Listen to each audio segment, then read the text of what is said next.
সূর্য থাকা সত্ত্বেও মহাকাশকে কালো দেখায় কেন? সূর্য থাকা সত্ত্বেও মহাকাশকে কালো দেখানোর প্রধান কারণগুলি হল বায়ুমণ্ডলের অভাব। পৃথিবীর চারপাশে একটি বায়ুমণ্ডল রয়েছে যা সূর্যের আলোকে বিভিন্ন দিকে ছড়িয়ে দেয়। এই কারণেই আমরা দিনের বেলায় আকাশকে নীল দেখি। মহাকাশে কোনো বায়ুমণ্ডল নেই, তাই সেখানে আলোর বিক্ষেপণ ঘটে না।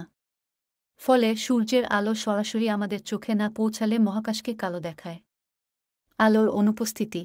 মহাকাশে আলোর উৎস খুব কম। সূর্য এবং অন্যান্য নক্ষত্র থেকে আলো এলেও মহাকাশের বিশালতার তুলনায় তা খুবই নগণ্য। মহাকাশে বস্তুর পরিমাণ কম থাকায় আলো প্রতিফলিত বা প্রতিসৃত হওয়ার সুযোগও অনেক কম। তাই মহাকাশ কালো দেখায়। আলোর তরঙ্গদৈর্ঘ্য। দৃশ্যমান আলোতে যত রকম তরঙ্গদৈর্ঘ্য বা আলো হওয়া সম্ভব, সবগুলো একসঙ্গে মেলালে তৈরি হয় সাদা। আর কালো বস্তু এই বর্ণালীর সব আলো শুষে নেয়। এক কথায় বলা যায়, আলোর অনুপস্থিতিই মূলত কালো। অন্যদিকে সাদা হল সব রঙের মিশ্রণ। মহাবিশ্ব সব ধরনের বিকিরণে পরিপূর্ণ, কিন্তু আমাদের চোখে তা ধরা পড়ে না। তাই কালো বা অন্ধকার শুধু আমাদের জন্য সত্যি। মহাবিশ্বের সম্প্রসারণ। মহাবিশ্ব ক্রমাগত প্রসারিত হচ্ছে।